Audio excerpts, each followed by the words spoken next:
মাননীয় বিরোধী দলের নেতা মোসাব্বির রহমানের কাছ থেকে এই পর্যায়ে তার বক্তব্য।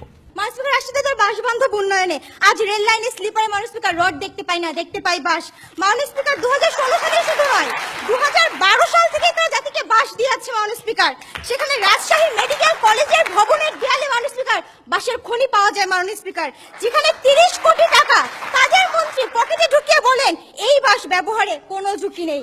মানুষ স্পিকার গাইবান্ধার 10 লাখ টাকার বিনিময়ে যখন স্কুলের ওয়াশ ব্লক তৈরি করা হয়েছিল, সেই ওয়াশ ব্লকের কিন্তু উন্নত মানের বাঁশের কঞ্চি ব্যবহার হয়েছিল। মাননীয় স্পিকার আজ 2.48 লাখ টাকা ব্যয়ে কৃষি অফিসেও বাঁশের বিশেষ ব্যবহার আমরা দেখেছি মাননীয় স্পিকার।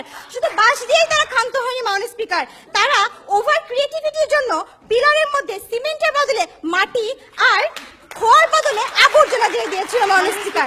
মাননীয় স্পিকার, আমরা আরেকটা প্রশ্ন নেই, দেখি সরকারের অনেক প্রশ্ন রয়েছে দেখতে পাচ্ছি। ধন্যবাদ মাননীয় স্পিকার। আসলে তিনি আজকে বাসের কথা বলে গেলেন, আসলে তিনি কোন বাসের কথা বললেন সেটা আসলে তিনি ভালোভাবে ব্যাখ্যা করেননি। আপনারা একটু বলে যান, আমাদের সময় তো বাস দেখেছেন, আর আপনাদের সময় যে মানুষ বিদ্যুতের নামে শুধু খাম্বা দেখেছে, এটা একটু ব্যাখ্যা করে যান। মাননীয় স্পিকার, আমরা হয়তো দেইনি, কিন্তু অন্তত পক্ষে বাস তো দেইনি মাননীয় স্পিকার। মাননীয় স্পিকার, আজকে যখন পদ্মা সেতু নিয়ে তারা কথা বলে, আমরা কি করে নিশ্চিত হব এই পদ্মা সেতু ব্যবহারেও কোনো বাস নেই মাননীয় স্পিকার? মাননীয় স্পিকার, হয়তো বা এই পদ্মা সেতু সেই ফাইনাল ডেস্টিনেশন মুভির মতো করেই যে কোনো মুহূর্তে ভেঙে পড়তে পারে মাননীয় স্পিকার, আর তখন তাদের মন্ত্রী হয়তো বলবেন it is just an accident. মাননীয় স্পিকার, আজ যদি যতীন্দ্রমোহন বাগচি বেঁচে থাকতো, তাহলে বলতেন বাঁশবাগানের মাথার উপর চাঁদ উঠেছে, ওই চাঁদের জায়গায় চাঁদ তো আছে, বাসগুলো সব কই।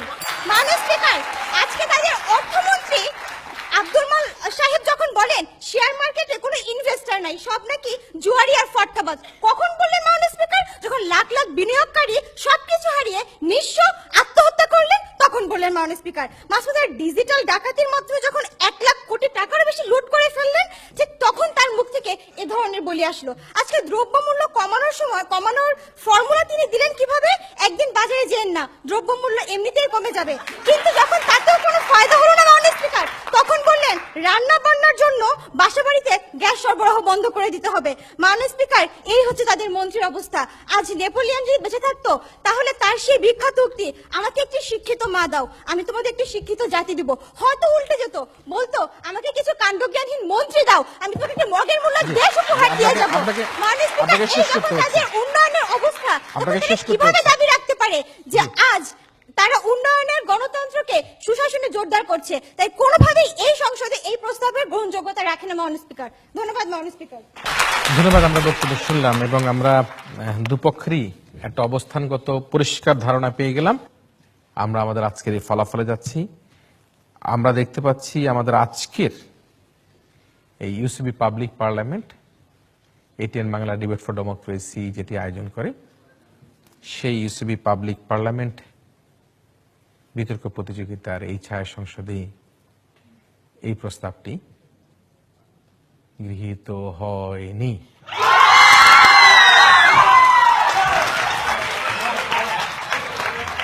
যেহেতু প্রস্তাবটি গৃহীত হয়নি, সে কারণে বলতে হচ্ছে আজকের এই প্রতিযোগিতায় বিরোধী দল স্টেট ইউনিভার্সিটি অব বাংলাদেশ বিজয় হবার গৌরব অর্জন করেছে। আমরা তাদেরকে তালে দিয়ে একটা অভিনন্দন জানাই। State university of Bangladesh Eden মহিলা কলেজ অত্যন্ত পুরাতন একটা স্বনামধন্য শিক্ষা প্রতিষ্ঠান, বিতর্ক চর্চা তারা দীর্ঘদিনের সম্পৃক্ততা রয়েছে।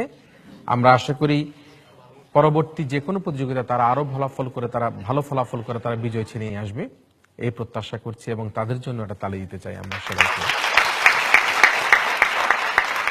দর্শক মন্ডলী, আপনারা যারা তখন টেলিভিশনের পর্দায় দেশে অথবা বিদেশে ইউসিবি পাবলিক পার্লামেন্ট বিতর্ক প্রতিযোগিতা দেখলেন, আপনাদের সবাইকে আমাদের আগামী অনুষ্ঠান, আগামী প্রতিযোগিতা দেখার আমন্ত্রণের মধ্যে দিয়ে আজকের মতো এই ছায়া সংসদ এখানে শেষ করছি।